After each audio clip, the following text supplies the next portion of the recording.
range as before. That's hugely important. And then new sensors across the ultra-wide, the 3x telephoto, and the 10x periscope cameras. This new primary sensor setup though, I know we keep saying cameras are mostly software, and as far as the look and style of the photos, it absolutely still is, but the improvement to the stabilization is so important here. So when you go from a normal sensor to a super high resolution, 200 megapixel sensor, the fact is, in these tiny smartphone cameras, the individual pixels are so small that individually they physically can't bring in that much light. So the camera does this thing called binning, where it combines the information from a bunch of adjacent pixels to form larger, more accurate pixels in your image. So you're not shooting 200 megapixels by default, it's actually binning 16 pixels into one, so you end up taking a 12.5 megapixel shot for normal photos, but each photo is theoretically more accurate thanks to its makeup. And then, like I said, the stabilization performance on this new primary camera has doubled. It still rattles a little bit, but that means it'll correct up to 3 degrees of shake now versus the 1.5 from before. So here's kind of an example of what's happening. If you get a lens with really good optical image stabilization, like this one, that means it can correct from the movement in your hand much more, which means you can hold the camera stable for much longer, so it can leave the shutter open to collect more light and still get a sharp photo. So all of this is to say, Galaxy S23 Ultra photos, most of the time in most lighting, look pretty similar to last year. So if that's all you're looking at, just like normal side-by-sides, this is mostly gonna come down to the different software tuning. And there's a little bit more dynamic range than last year, but yeah, still top of the line while mostly avoiding looking too HDR-y.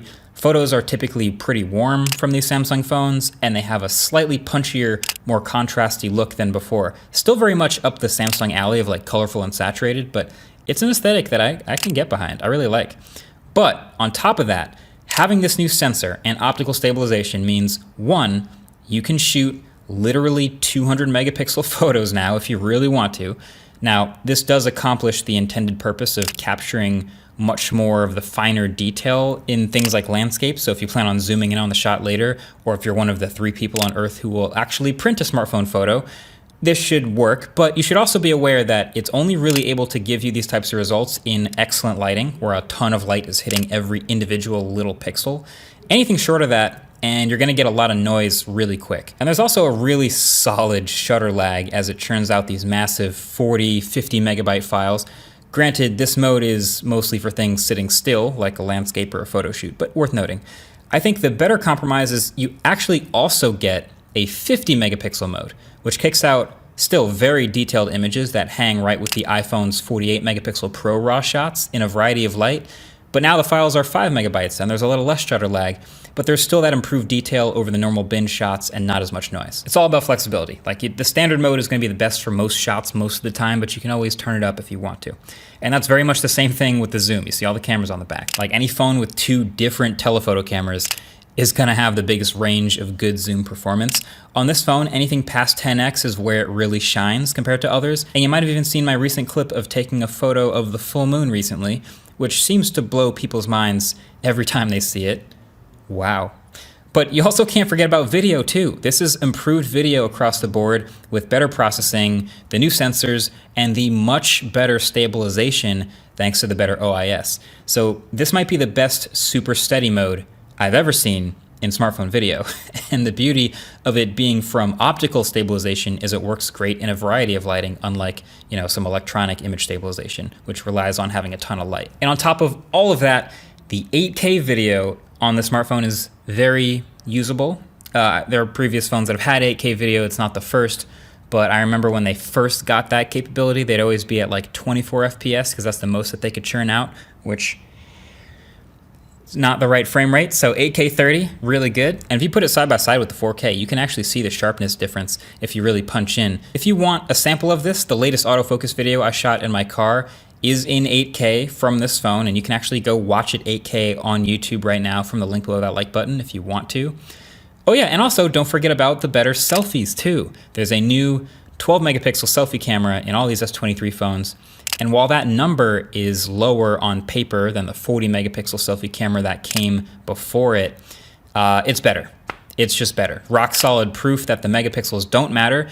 This selfie camera with the better software processing is very sharp, detailed, has nice color, doesn't flare too much, and also has a decently wide angle. It's not ultra wide, but not bad. So across the board, this is significant, an extensive improvement to the camera, especially the primary camera. That feels overlooked to me when people have been reviewing this phone. The one thing I still will complain about is there is still shutter lag, which is different from slow shutter speed. So like the time gap between hitting the shutter button and actually capturing the photo, it's still real. And it can still be kind of annoying even if you capture a crisp photo of the wrong moment. So like I said, it's more pronounced when you take the ultra high resolution 50 megapixel or 200 megapixel photos. You can't exactly do those in rapid fire. But if the question is, did they make a meaningful improvement to last year's phone to end up here? I would say between the new chip and the better overall performance and much better efficiency, which gets you huge battery life improvement, and the new cameras with the better sensors, better processing, but also much better stabilization, I would say yes. Not upgrade from last year's phone, yes, but they've actually made a real improvement. And then I don't really need to say too much about the rest because it's the same as before, which in the case of the best big phone of last year is kind of a good thing. Like all the other things that made this the best big phone are still here, and they're not minor things either. I haven't even talked about the A+ display, 1440p, 120 Hz LTPO, 1750 nits peak brightness. It's still awesome. Still has great speakers, still has very reliable software with a pretty good track record now of delivering software updates in a timely fashion for a while. The base storage has also actually jumped up from 128 to 256 gigs, and it's faster UFS 4.0 storage now. It still has the best stylus in a smartphone in the world, which might mean a lot more to you than it does to me, but you know, honestly, if I ever use it, it's nice knowing I can at any time mark up a screenshot or sign a PDF. And the list goes on. Great haptic motor, nice clicky buttons. It's all still here. This thing sets the standard pretty high. My analogy that I was making is it feels like the Porsche 911 of smartphones. Like if you're gonna charge $1,200 for a phone, it better set high marks all the way across the board, but it does. And it's pretty underrated, kind of boring, but it does. Now, if you want the S23 Ultra to look as improved as it actually is, I would recommend a skin from channel sponsor Dbrand. Maybe something like this Damascus skin, which adds a lot of character where it would ordinarily be pretty blank, you know? My favorite one is the triple black. It is actually included for free when you pick up like any of the holographic colorways, so you can check them out at the link below. But, like I say, this phone is boring, and I think maybe understated is the better word. Like, are there gonna be other phones that come out this year that do one-up this phone in certain single categories? Yeah, 100%. Like there's probably going to be a phone with 120x zoom. There's probably going to be a phone with, crazy fast charging. This is only 45 watt charging. Do I wish this was better? A little bit sometimes. Is there going to be a phone probably with a much bigger, better, faster fingerprint reader? Yeah, probably. But as far as just like nailing all the marks across the board, yeah, this does it. Just as far as overall package, Samsung's software is settled. The screen is sublime. It's still the sickest stylus, and it snaps significantly smoother shots. It's sick. Thanks for watching. Catch you guys in the next one. Peace.